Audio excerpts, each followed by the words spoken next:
El amor de muchos se enfriará. Vamos a Mateo 24 y vamos a leer a partir del versículo 12 del 10 al 13. Mateo 24 del 10 al 13.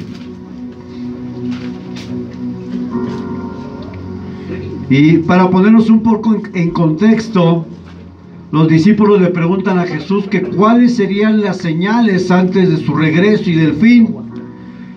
Jesús desde el Monte de los Olivos le da una respuesta a los discípulos. Y de los versículos que vamos a leer son parte de la respuesta de Jesús. Ya todos están ahí. Versículo 10 hasta el versículo 13. Póngase de pie por respeto a la palabra, hermano. Vamos a leer la escritura. Dice así la palabra de Dios: en el nombre del Padre, y del Hijo, y del Espíritu Santo.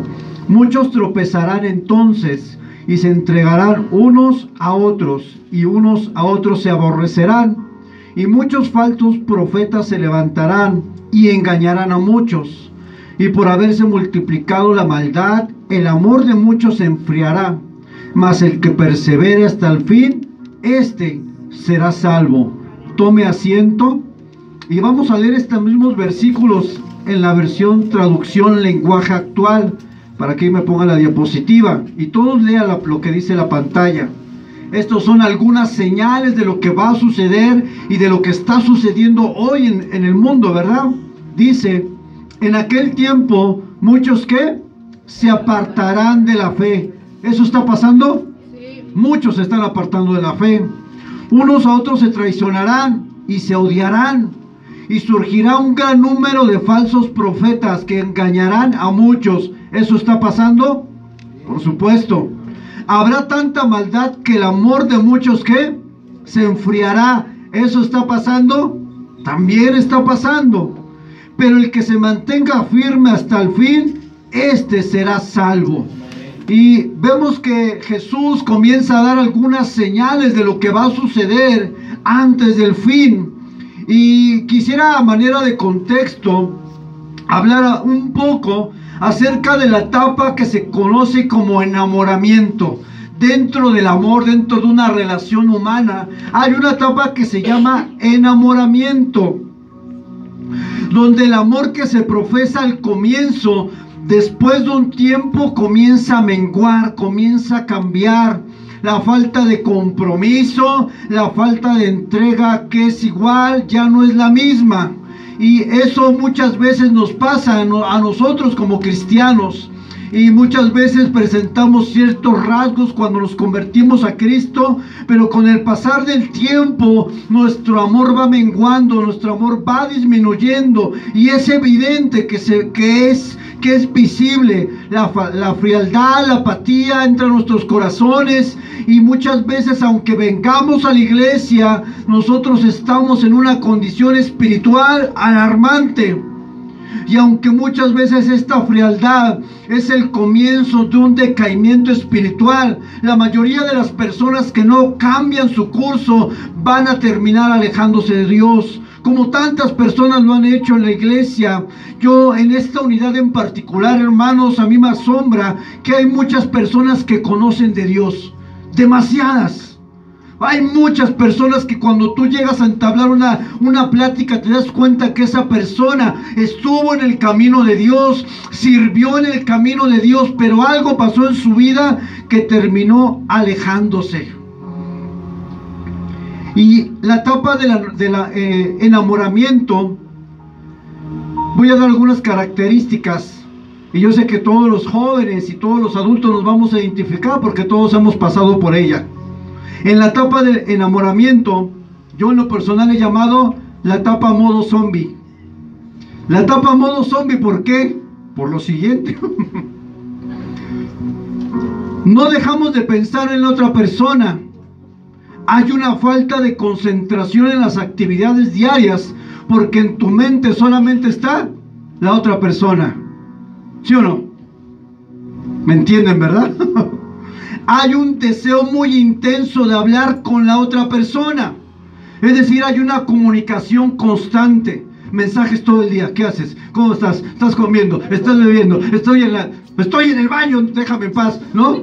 O sea, hay una comunicación constante. Es más, puedo decirlo, intensa, muy intensa. Y de repente pasa que el otro dice, bueno, ya, déjame en paz, ¿no? O sea, tengo vida, tengo familia. Hay una comunicación muy intensa. Pensamos muchas cosas buenas de la otra persona y no damos importancia a sus defectos. Él va a cambiar. Él es bueno. Tiene un corazón de pollo. Él va a cambiar. Y aunque sabemos que otros nos dicen, oye hija, por favor, ¿no te das cuenta? No, papá, Él va a cambiar. No ven los defectos. El amor te ciega, el amor te entorpece tus sentidos, ¿no? ¿No ha pasado? No se ríe, hermano. Hay una reciprocidad, es decir, en ambos sentidos. Si tú haces algo, la persona responde. Es decir, hay una contestación positiva. Hay un compromiso de entre una y otra persona cuando el amor está a su máxima expresión, ¿verdad? Hay un nerviosismo, te sudan las manos, dices que el corazón casi se te sale de tu pecho porque te vas a encontrar con la persona que amas. Y hasta dices, ay, hasta me mareé cuando lo vi. Ay, Dios mío, agárrame porque no sé qué me pasa. Tu corazón late rápidamente con un toque de sus manos. Dices, ay, me tocó la mano, papá. Y para ti es como si... es una locura, ¿no? Es una locura. Hay un interés por lo que la otra persona le gusta o no le gusta. Tú quieres saber qué no le agrada para no... Imagina que tú no le preguntaste si le gustan las flores y tú vienes con un ramo gigante de flores y que te dice después de un año, es que te acuerdas, ¿sabes que me hiciste un ramo gigante? ¿Qué crees? No me gustan las flores, de hecho se me pudrieron, ahí todas se secaron. Hay un interés por lo que le gusta a la otra persona y por lo que no le gusta. Que eres muy preguntón o preguntona. ¿Qué te gusta? ¿Te gusta la milanesa o prefieres huevos revueltos? ¿No? Hay un interés sobre qué le gusta a la otra persona. Hay un interés profundo por saber todo de la otra persona. Cómo fue su niñez, dónde estudió, en qué secundaria. O sea, quiere saber todo de esa persona. Todo, absolutamente todo. Si los calcetines son rosas, si le gusta peinarse de lado, etcétera. Hay un interés profundo en saber todo lo que esa persona representa. Hay un compromiso interno muy sólido cuando se trata de una cita. No llegas tarde. Llegas hasta media hora antes, ¿no? Imagínense que un joven le diga, mi amor, ¿qué crees que conseguí trabajo? ¿A dónde, mi vida? A Ecatepec. ¿Me vas a ir a recoger? Sí, mi amor. ¿A qué hora sales? Y tú llegas allí y agarra el joven, se agarra como 3 horas en viaje, pero como ama tanto a la chica, no le importa. Él llega ahí. Oye, pero está lloviendo. No importa. Contra mar, cielo, demonios y todo lo que se me pare enfrente, yo voy a llegar por ella. Hay puntualidad, gloria a Dios. Hay puntualidad para ver a la otra persona. Hay un interés por mostrar esa relación con todo el mundo. Hay un interés genuino de que todo el mundo lo sepa. Te sacas una foto por acá, en el restaurante, en el cine. Tu interés mayor es que el mundo conozca en China, en Japón y en donde sea que tú tienes una relación con esa persona. No lo ocultas. No te da pena. Tu interés es que las personas sepan, tía, ¿qué crees que ya tengo novio? Míralo, este gordito que está ahí parado, es ese. El que tiene los pelos parados, es ese. No te importa porque tú lo ves perfecto para ti. Ella o ella es perfecto. Y quieres que toda tu familia sepa y quieres que todos conozcan que tus primos que viven en Chihuahua o donde sea, publican las fotos en tu Face para que tus 1000 amigos que tienes ahí lo vean. Quieres que todos lo sepan, ¿no? Que el mundo entero lo sepa. Hay una convicción de honrar a la persona muy fuerte, aun cuando la persona no está presente. Eso se habla de fidelidad. Eres fiel. Eres fiel porque sabes que tú estás enamorado de esa persona. Y aunque venga una propuesta indecorosa de un hombre o de una mujer, dices, no, yo amo a esta persona y voy a ser fiel aunque esa persona no esté presente en este momento. Eso es amor. Hay un aislamiento social. Regularmente cuando hay una relación que comienza y está en la etapa del enamoramiento, el hijo, el joven, el adulto dice, no, yo ya no voy a las fiestas, es que tengo que estar con Chonita, me citó a las 9. Ya te apartaste, y la misma familia sabe que contigo ya no cuenta, porque lo único que quieres hacer es estar con la persona con la cual tú amas, ¿cierto? Hay una disponibilidad en el más alto grado de compromiso. Oye, mi amor, fíjate que se me antojó ahorita a la medianoche unos tacos de suadero. Sí, mi amor, pero tienes que ir hasta allá detrás. No importa, mi amor. Oye, pero no tienes carro. No importa. Oye, no tienes bici. No importa, yo voy caminando. Si es necesario, voy hasta el centro de Chalco, pero tus tacos te los traigo. Hay un alto compromiso.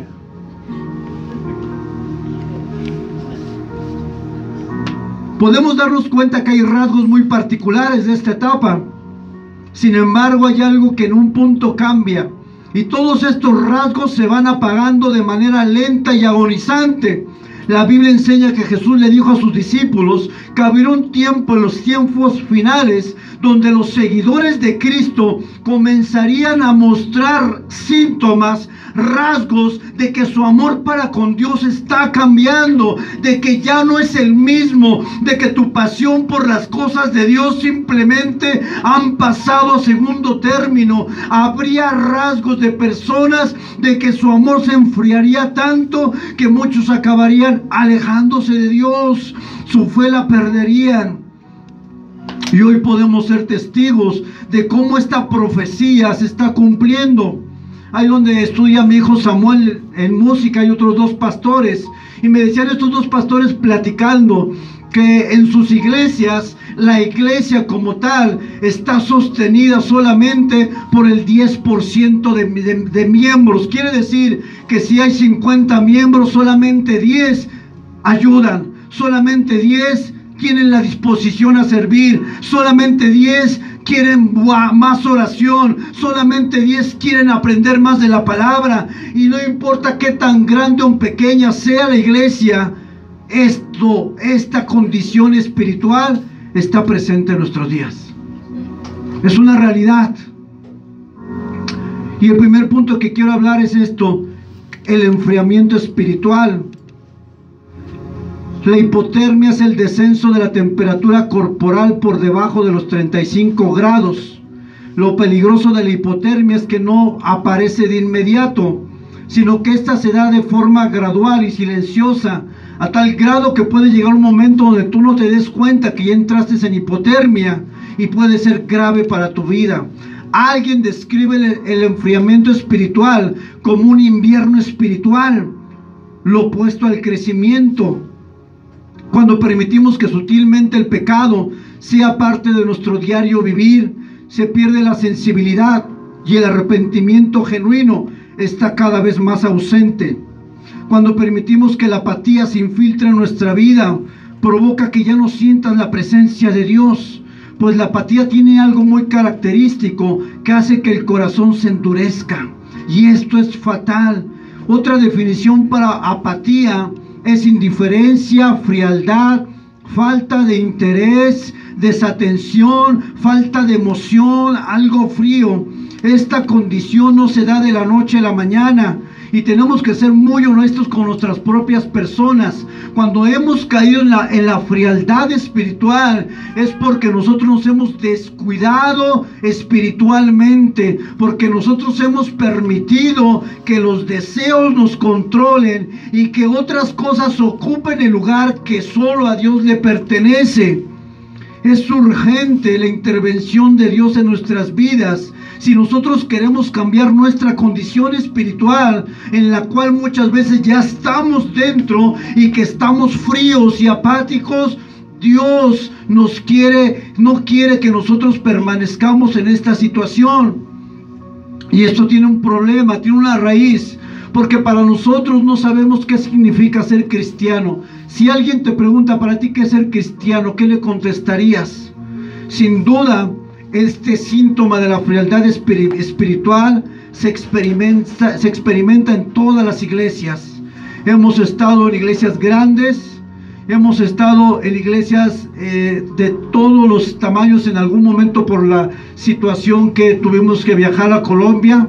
Fuimos a una iglesia que se llama Avivamiento, donde son más de 5,000 miembros, donde dentro de la iglesia son calles, o sea, es una ciudad dentro de una iglesia. Y lo más tremendo es que puedes dar cuenta de las dos caras. Recuerdo que ese día que yo fui, cuando fuimos allá a esa iglesia en Bogotá, delante de mí había como un niño como de 9, 10 años, ¿no? Un jovencito.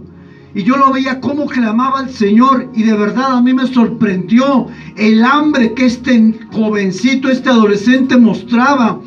Una hambre como la cual muchas veces nosotros no mostramos. Era un jovencito que se veía a leguas, era evidente su amor por Dios, no solamente por cantar, sino por sus expresiones corporales mismas hablaban de que este jovencito tenía hambre de la presencia de Dios. Pero también hemos estado en lugares grandes donde hay muchas personas, donde muchos en el tiempo de la adoración, en el tiempo de la presencia, están durmiéndose, muchos están viendo el celular, muchos están pensando en lo que van a hacer saliendo. Es decir, hay una falta de atención a la presencia, hay una falta de respeto para la presencia de Dios. Hay un amor superficial que se desvanece ante las adversidades y problemas, y muchos de los cristianos que vienen a las iglesias se alejan porque hay problemas en su vida. Yo quiero que usted entienda algo, que como cristiano usted y yo vamos a pasar adversidades, vamos a tener momentos difíciles, vamos a tener luchas internas.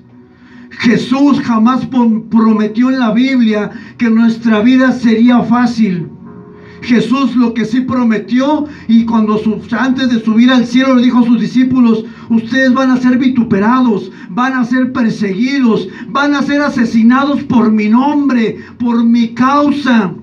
Jesús jamás ha prometido una vida de comodidad y de lujos. Jesús ha prometido una vida de su presencia cuando pasemos por diferentes circunstancias. Hemos perdido ese primer amor.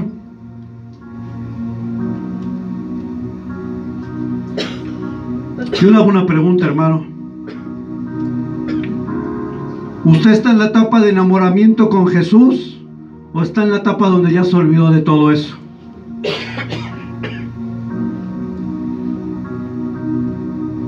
El amor va madurando cuando uno lleva mucho tiempo con una persona. El amor va creciendo. El amor se va cimentando ya no solamente en emociones, sino en convicciones. Es un amor que tiene que crecer a mayor medida. Tu amor por Dios, ¿en qué etapa está? ¿Lo sigues amando igual? ¿O después de 5 años en el evangelio estás frío?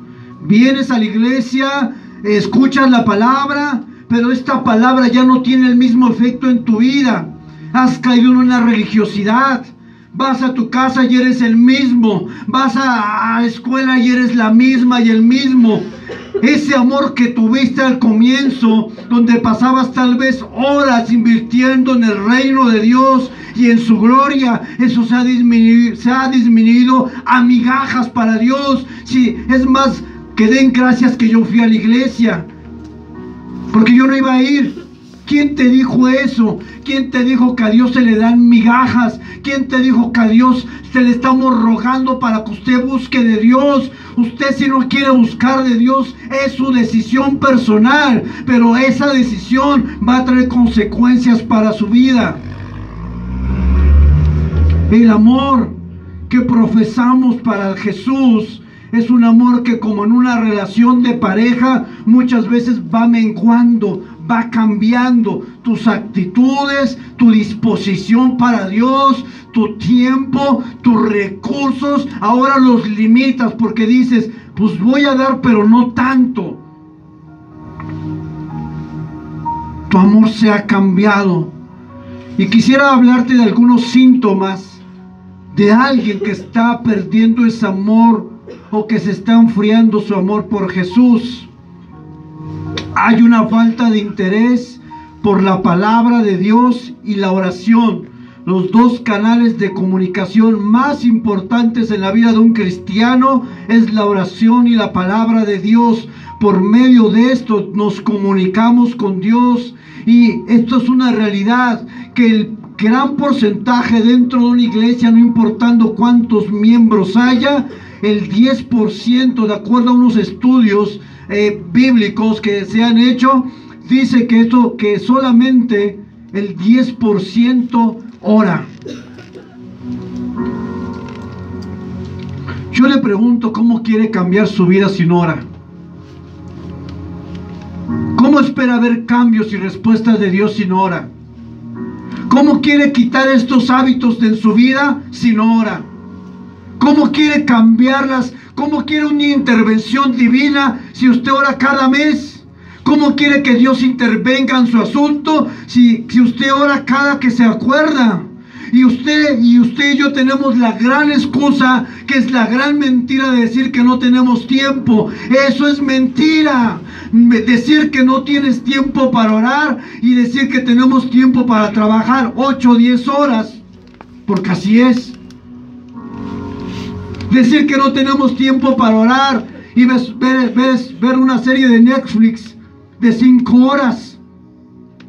Eso es mentira. Decir que usted no tiene tiempo para orar es una mentira. ¿Sabe qué es lo más sincero y honesto que podemos decir? No nos interesa orar. No es algo que nos interese. No es algo que mueva tu corazón. Cuando en la naturaleza de un hijo de Dios, la oración debe ser el fundamento de la vida de un cristiano. Es como cuando tú inhalas aire y tú exhalas. La oración y la palabra de Dios son el fundamento de todo cristiano. Queremos ver la gloria de Dios, queremos ver que nuestros hijos cambien, queremos ver que nuestro entorno se ha transformado, queremos dejar malos hábitos, pero no oras y no lees la palabra, y tú quieres cambios en tu vida sin oración y sin palabra. Quiero decirte que no los vas a ver nunca. Dejemos de fantasear, hermanos. ¿Piensas que con una oración débil la mano de Dios se va a mover? Señor, ayúdame porque tengo problemas. ¿Usted cree que es una oración propia? ¿Una oración correcta delante de Dios? Señor, que cambie mi hijo, ahí te lo dejo. No. Usted como mamá tiene que clamar hasta los huesos por sus hijos.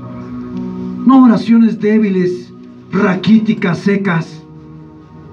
Su oración tiene que ser: Señor, te pido por mi hijo, Dios, está perdido, pero he confiado en ti. Yo me he levantado en mi familia para que mi familia sea alcanzada para tu gloria. No me voy a rendir, aunque cuando más ore y más se aleje, yo voy a buscar más, porque sé que en ti hay promesas y tú nunca fallas a ninguna de ellas. Oraciones que mueven el corazón de Dios, no oraciones superficiales, secas. Dios no te va a responder, hermano, si tu oración es mediocre, si tu oración es cada mes.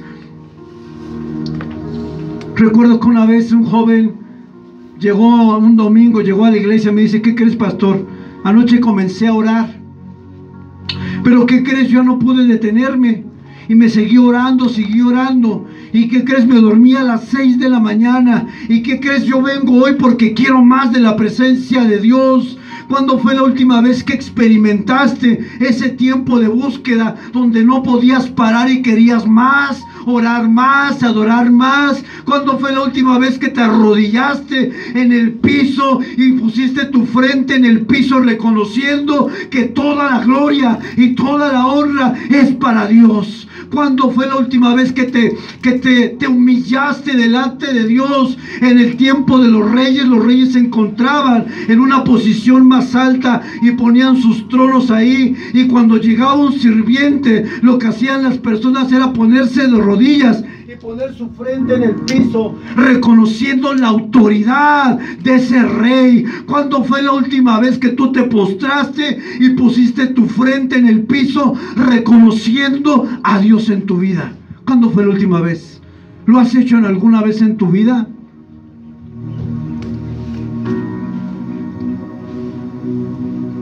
Pero eso sí, queremos milagros. Eso sí queremos que nos vaya bien. Eso sí quieres que Dios te bendiga en el trabajo. Eso sí que quieres ser prosperado. Eso sí quieres ver las promesas de Dios. Quieres que todo te salga bien en la vida. Cuando tú no te humillas delante de la presencia de Dios, dice la Biblia que si mi pueblo orare y se humillare y reconociere sus malos caminos, entonces yo, dice Dios, sanaré su tierra. Yo te voy a bendecir. Pero primero tiene que haber rendición, adoración al que es digno, de quien la merece. ¿Cuándo fue la última vez que te pusiste de rodillas a orar en tu casa? ¿Hace un mes? ¿Hace una semana?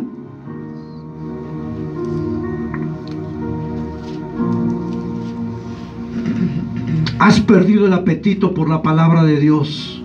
Eso es una característica de un corazón frío. El estudio,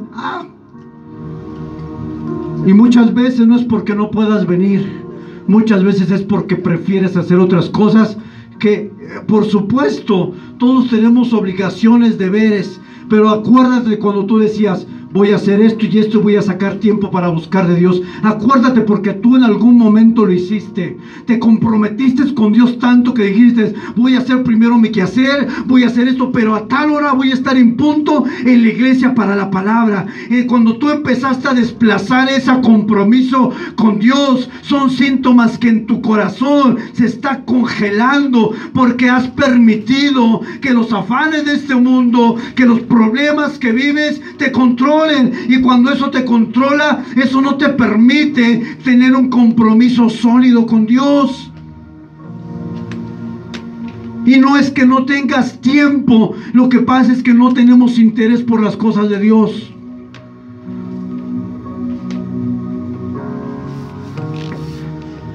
Yo me acuerdo que cuando estaba más joven iba a la iglesia, me junté con unos varones,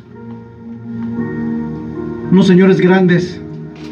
No sé por qué no me junté con los jóvenes de mi edad, me junté con señores grandes, gente que había estado en el reclusorio, alcohólicos, drogadictos, gente que incluso había matado, pero habían hecho un grupo para salir a predicar a los perdidos.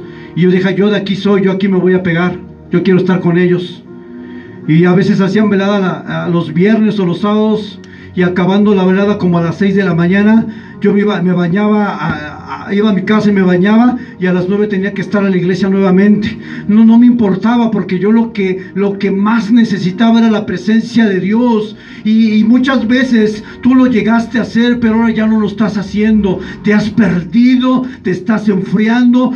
Esos son síntomas de que en tu corazón estás permitiendo entrar otra cosa que no es Dios. Ya no hay la misma pasión que tenías por Jesús como lo tenías al comienzo. Ya no tienes anhelos en Dios. Todos tenemos anhelos: acabar una carrera, casarnos, comprar un carro, una casa. Y gloria a Dios porque tienes propósitos claros y definidos en la vida. Pero yo no te estoy hablando de esos tipos de anhelos. Yo te estoy hablando de anhelos en el Señor. ¿Has pensado en abrir un orfanato? ¿Has pensado en ayudar a la gente de la calle? Esos no son anhelos tuyos, eso viene de Dios. No son anhelos egoístas. ¿Cuántos han tenido un anhelo de hacer algo más para Dios? Tal vez lo tuviste en algún momento, pero lo perdiste. ¿Yo saben por qué aprendí inglés, hermanos? ¿Y por qué me maté 3 años estudiando en el Politécnico? Porque yo dije cuando estaba joven, un día, Señor, llévame al África, llévame a un lugar donde yo pueda usar esto para tu gloria. Y gracias a la misericordia de Dios, he tenido la oportunidad de ser traductor con alguien. Pero yo pensé, es que esto puede servir para la gloria de Dios. Y si un día nos visita un extranjero, no tengo que llamarle a otra persona, yo mismo lo voy a hacer. Porque yo estudié, yo me preparé para eso. Eso es un anhelo que Dios puso en mi corazón. Yo tengo el anhelo de abrir un lugar para ayudar a las personas de la calle. Yo tengo ese anhelo. Ese no es mío, no me pertenece a mí. Ese es de Dios. Y yo sé que todos han tenido un anhelo de Dios. Pero ¿dónde está ahora? En las ruinas. Se perdió, se secó. ¿Tienes anhelos en Dios? No tuyos. No de casarte, no de tener una carrera, anhelos en Dios, anhelos que cuando ese sueño se cumpla, otros serán bendecidos. ¿Tienes un anhelo en Dios? ¿Al menos uno?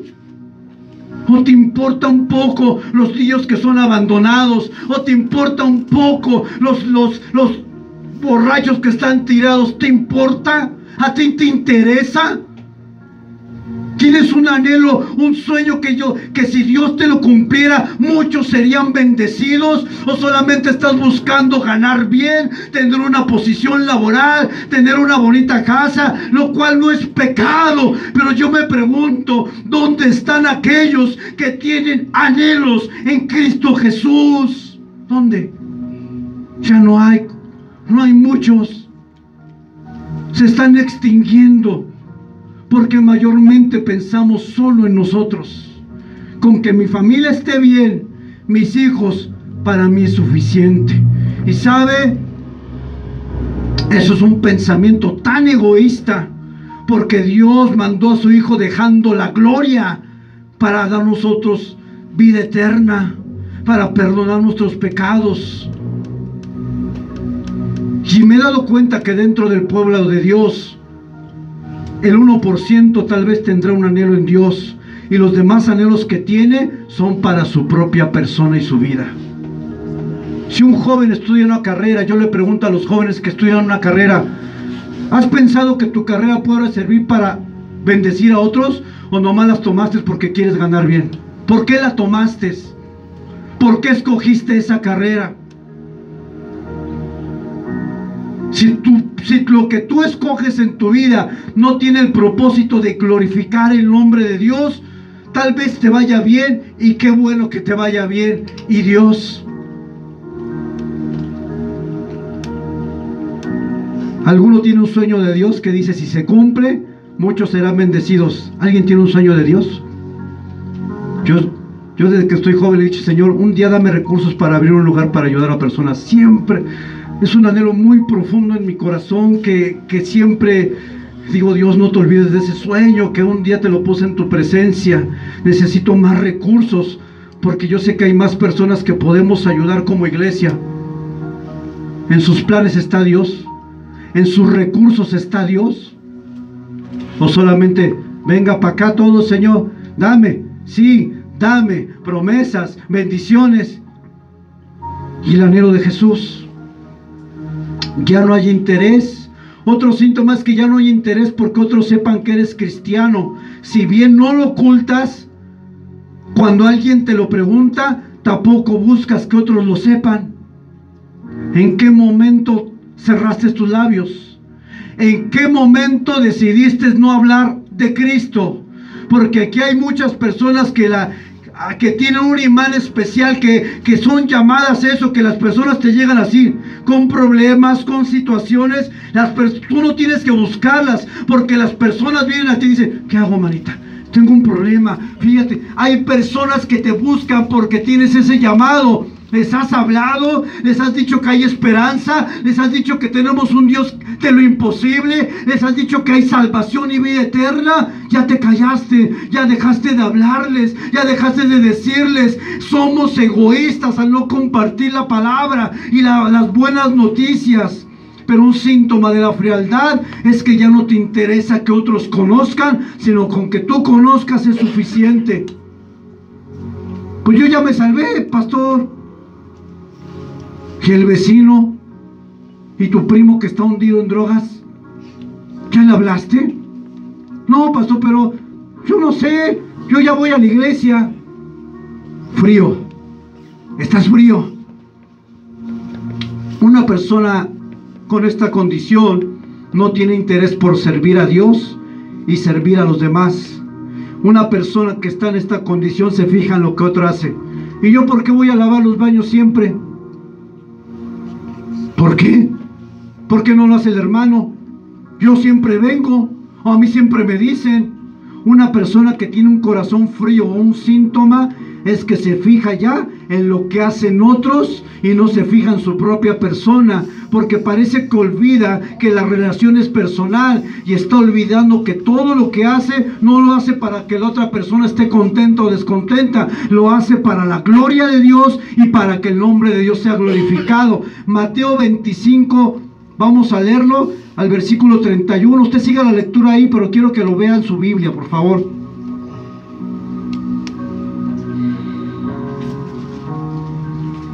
Vaya a Mateo 25. Dice así, a partir del versículo 31. Cuando el Hijo del Hombre venga en su gloria y todos los santos ángeles con él, entonces se sentará en su trono de gloria y serán reunidas delante de él todas las naciones y se apartarán los unos de los otros, como aparta el pastor las ovejas de los cabritos. Habrá una separación y pondrá las ovejas a su derecha y a los cabritos a su izquierda. Entonces el rey dirá a los de su derecha: venid benditos de mi Padre, heredad el reino preparado para vosotros desde la fundación del mundo. Y escuchen ahí, pongan atención a partir del versículo 35. Porque tuve hambre y me diste de comer, tuve sed y me disteis de beber, fui forastero y me recogisteis, estuve desnudo y me cubristeis, enfermo y me visitasteis, en la cárcel y viniste a mí. Entonces los justos le responderán diciendo: Señor, ¿cuándo te vimos hambriento y cuándo te sustentamos? ¿Cuándo estabas sediento y te dimos de beber? ¿Y cuándo te vimos forastero y te recogimos, o desnudo y te cubrimos? ¿O cuándo te vimos enfermo en la cárcel y venimos a ti? Y respondiendo el rey, hablando de Jesús, y les dirá: de cierto os digo que en cuanto lo hiciste a uno de estos mis hermanos más pequeños, ¿a quién se lo hiciste? A él. Entonces dirá también a los de la izquierda: apartaos de mí, malditos, al fuego eterno preparado para el diablo y sus ángeles, porque tuve hambre y no me distes, tuve sed y no me distes de beber, fui forastero, no me recogiste, estuve desnudo y no me cubristeis, enfermo y en la cárcel y no me visitasteis. Entonces también ellos responderán diciendo: Señor, ¿cuándo te vimos con esas situaciones? Él responderá diciendo: de cierto os digo, en cuanto no lo hicisteis a uno de estos más pequeños, tampoco a mí me lo hicisteis. ¿Qué es lo que quiere decir la palabra? Que cuando tú te niegas a dar un servicio para Dios, no se lo estás negando al pastor o a la propia iglesia. Tú le estás diciendo al Dios que te rescató, te perdonó todos tus pecados, te lavó, te puso una vestidura blanca, no te juzgó, te levantó. Tú le estás diciendo a Él que no quieres hacer algo para Él, no para mí. Cuando tú te niegas a servir, no te niegas a servir para el hombre, te niegas a servirle al Dios de los cielos. Y que esto te quede muy claro. Porque tú piensas: pues le voy a hacer la maldad, no voy a ir. ¿Me lo haces a mí? ¿De acuerdo a lo que dice la palabra? ¿A quién se lo estás haciendo? Aquel que no te juzgó cuando otros te juzgaron. Aquel que te dijo: levántate, cuando otros te pisotearon. Aquel que te amó desde la eternidad cuando estábamos perdidos y muertos. Tú le estás diciendo a Él que cuando no quieres hacer algo para el reino de Dios, cuando no quieres dar algo para el reino de Dios, no me lo estás negando a mí, se lo estás negando a Jesucristo mismo. Así es que tú sabes cuando niegues algo, a mí no me haces nada. ¿Usted cree que a mí me afecta? Dice el Señor Jesús, por cuanto no lo hiciste a ellos, a mí no me lo hiciste. Y por cuanto tú lo haces para ellos, a mí me lo estás haciendo. Cuando yo vengo y predico, en primera instancia lo hago para la gloria de Dios, pero también para ustedes. Me desvelo, estudio, me levanto a veces a las 6 de la mañana para acabar mi estudio, o me desvelo a las 2 de la mañana para acabarlo. Me desgasto físicamente. Cuando tú tal vez estás dormido, estás roncando, yo estoy estudiando la palabra, yo tengo que orar para predicar, porque estoy respondiendo a la gracia que recibí de parte de Dios. Cuando tú te niegues a hacer algo para el Señor, para la iglesia, llámese de tiempo, llámese de recurso, llámese de tu propia vida, no me lo estás haciendo a mí, se lo estás haciendo a aquel que te amó y se entregó en la cruz. Así es que usted sabrá si lo hace o no lo hace. Por cuanto no se lo hiciste a ellos, dice Jesús, a mí tampoco me lo hiciste. ¿Quieres servir? ¿Para qué quieres servir?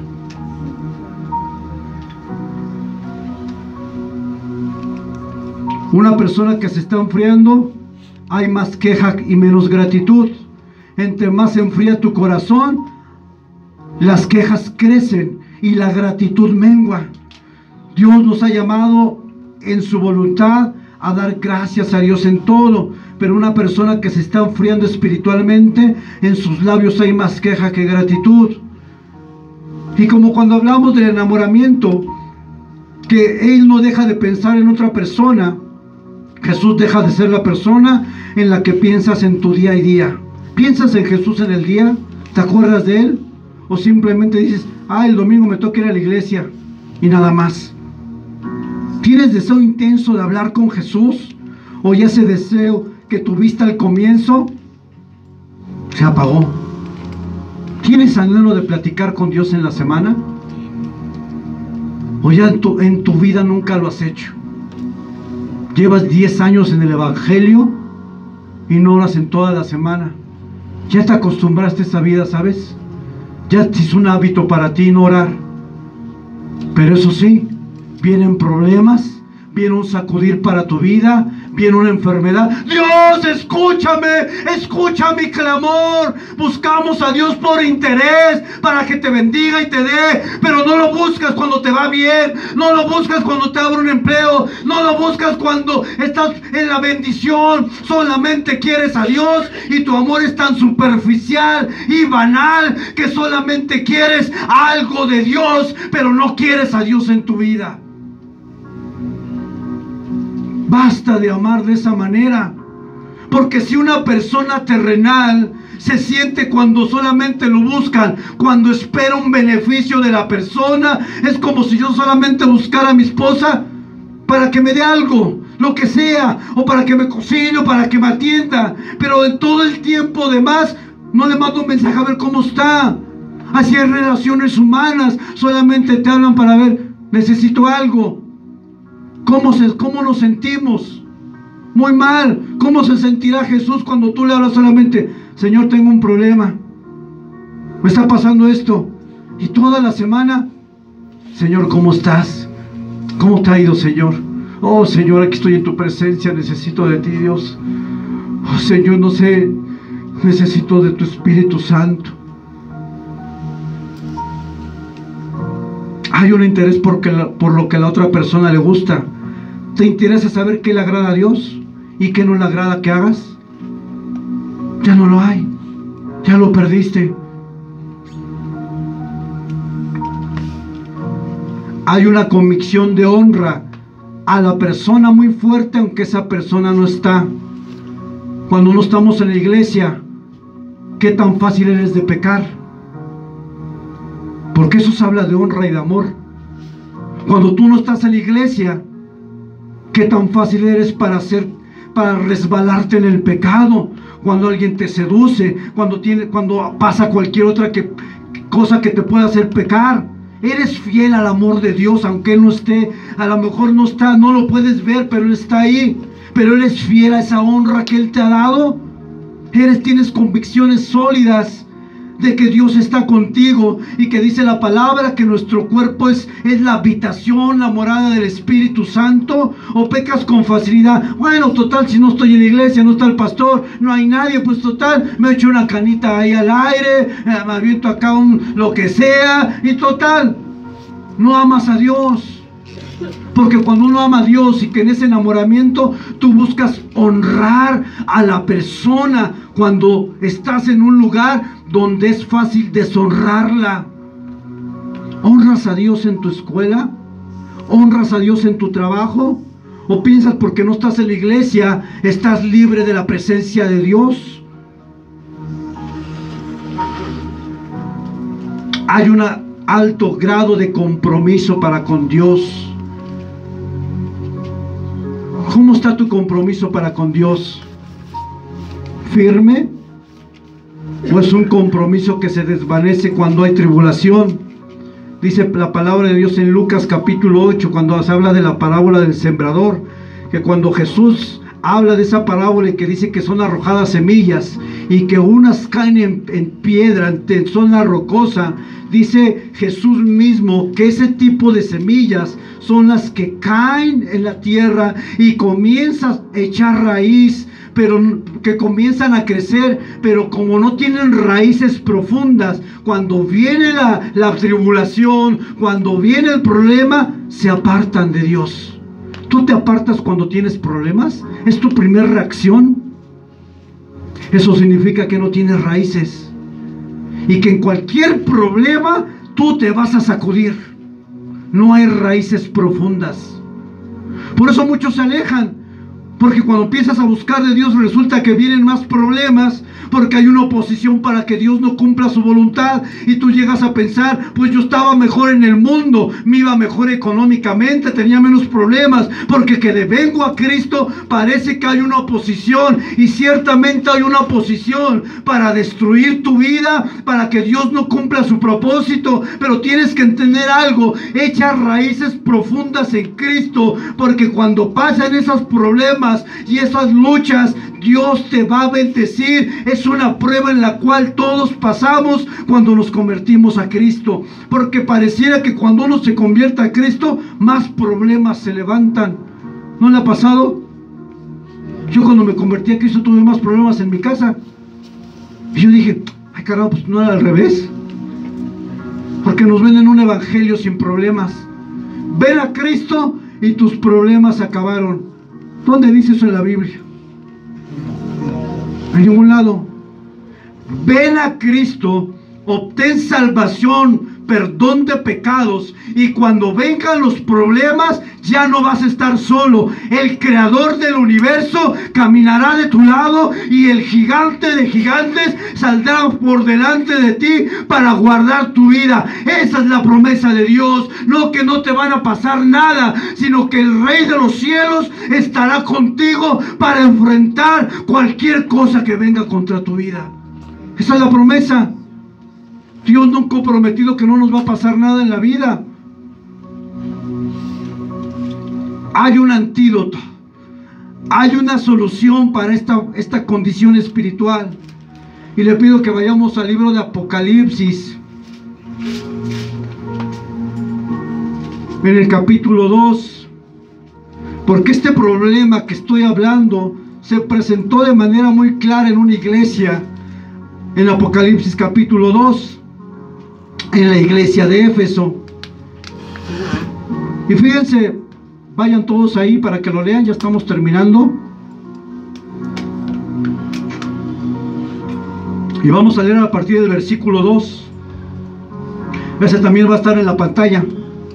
Dice así: yo conozco tus obras y tu arduo trabajo y paciencia, y que no puedes soportar a los malos, y has probado a los que dicen ser apóstoles y no lo son, y los has hallado mentirosos, y has sufrido y has tenido paciencia y has trabajado arduamente por amor de mi nombre y no has desmayado. Este pasaje está dividido en 3 partes. La parte que acabo de leer se conoce como el elogio. Hay un reconocimiento y es evidente que los cristianos de esta iglesia trabajaban, servían y seguramente eran congregantes activos de la iglesia y que dice que han trabajado con paciencia, han sufrido, han reconocido a los falsos apóstoles, había palabra de Dios, había estudios bíblicos, pero hay un reclamo de Cristo para esta iglesia que al parecer era una iglesia modelo, porque el elogio reconoce su trabajo. Y eso me habla de una cosa, que tú puedes servir a Dios y al mismo tiempo estar frío espiritualmente. Fíjense que le reclama y vean lo que dice el pasaje ahí en la versión que yo puse en esa pantalla. Sin embargo, hay algo que no me gusta de ti, y es que ya no me amas tanto como me amabas cuando te hiciste cristiano. La iglesia no lo dejó de amar, pero lo dejó de amar de la misma manera como cuando se convirtió. ¿Quién se acuerda cuando se convirtió? ¿No te desvivías por buscar de su presencia? ¿No para ti era una prioridad congregarte? Y llegabas y buscabas y salías del trabajo corriendo y decías, tengo que llegar, aunque llegue al amén, pero yo llego. Y había un hambre de ti, de la palabra, de la oración. Querías estar en todas las actividades, querías hablarle a todos de Cristo, porque te habías encontrado con el creador del universo, porque encontraste a alguien que te amó y te perdonó. Cuando tú te convertiste a Cristo, la pasión desbordaba y era evidente de que tú estabas enamorado por Dios. Era evidente, no era algo artificial, no era algo que podía provocarse de manera natural. Era evidente que cuando tú conoces a un enamorado del Señor, te das cuenta inmediatamente. Yo conozco gente enamorada de Dios que ni siquiera tienes que decirle que hagan algo para que lo haga. Hay gente así todavía en la iglesia, que por el contrario te dicen, ¿qué hago, pastor? No tienes que buscarlo, no tienes que llamarle, no tienes que provocar, no tienes que buscar nada, porque hay personas, gloria a Dios, que están enamoradas de Dios y que no necesitan ningún aliciente, algo que los motive, algo que los anime ni siquiera, sino que en su propia enamoramiento dicen, tengo problemas, pero quiero servir a Dios, tengo situaciones, pero necesito orar. Tengo problemas en mi casa, matrimonio, pero quiero buscar su presencia. Las circunstancias no lo detienen para buscar de Dios. Y cuando a ti todas las circunstancias de la vida te detienen, es porque el amor que tú profesabas por Cristo cuando te convertiste a Cristo ya no es el mismo. Ya no. Dejaste de amarlo como cuando te convertiste a Cristo. Cuando orabas y orabas y orabas y dices, no puedo salir de la habitación porque quiero más, quiero su presencia. Y cuando yo hablaba con gente enamorada y me decían, quiero hacer la voluntad de Dios, te estoy pasando problemas, pero Dios tiene el control. El lenguaje de una persona enamorada se nota, se percibe, no hay queja. Aún en el desierto dice, Dios tiene el control. Se nota, y tú puedes ver físicamente a alguien enamorado de Dios. Lamentablemente tú también puedes ver físicamente en las palabras, en los pensamientos y en la disposición a alguien que ha perdido su primer amor. También es visible. También se ve. No necesito ser profeta y aventarme un choro mareador para decirte que estás mal. Se ve tu falta de compromiso y convicción para buscar de Dios. Denota tu condición espiritual.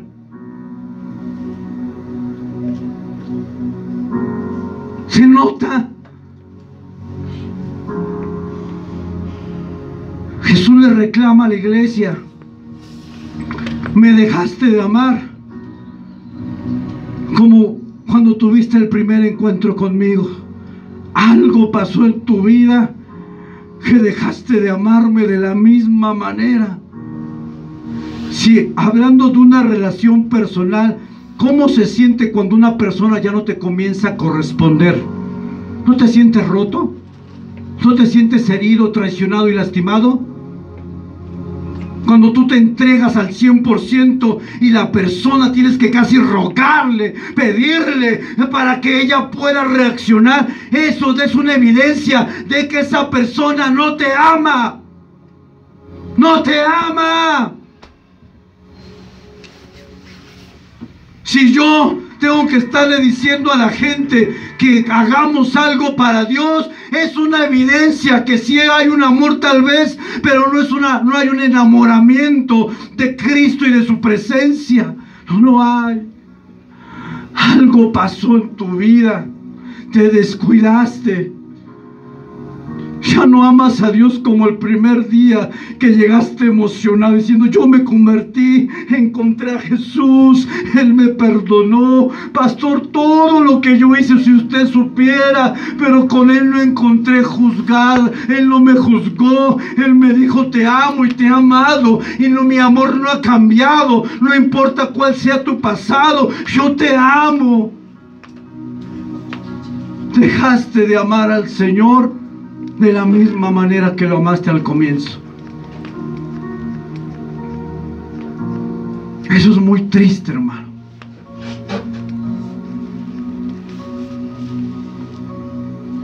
Y el Señor Jesús mismo les dice cómo poder sanar esto. Dice: por eso, acuérdate de cómo eras antes. Vuelve a los comienzos. Y vuelve a obedecer a Dios. Y deja de hacer lo malo. Y compórtate como al principio. Como al inicio. Antes dedicabas horas al Señor y ahora pareciera que hay que rogarle a la gente para que busque. Vengan. Eso evidencia que no amamos a Dios. Y que nuestro amor ha menguado tanto que es necesario que alguien te motive a ir a la iglesia para ir. Un verdadero cristiano en la vida debería de rogarse o de rogarle o suplicarle para que vaya a la iglesia. Jamás. Porque yo que he nacido de nuevo, a mí nadie me tiene que decir que tengo que ir a la iglesia. Es mi respuesta natural al amor de Dios para mi vida. Es mi respuesta natural dar mi tiempo o el tiempo. Es mi respuesta natural dar recursos. Es mi respuesta natural hacer algo para la gloria de Dios. Porque entiendo de dónde Él me sacó. Entiendo cuál era mi pasado. Y vaya que muchos aquí tenemos un pasado tan turbio que es inmencionable, porque causaría estragos en la mente de muchos de nosotros. Dios a unos nos sacó de la vil podredumbre. ¿Cómo no voy a buscar y amar a Dios si tu amor de Dios ha menguado? Dice Jesús: acuérdate cómo eras antes. ¿Cómo eras al comienzo? Traiga memoria cuando usted se convirtió. ¿Cómo era? ¿No te desvivías por Jesús? ¿No le hablabas a todos de Jesús?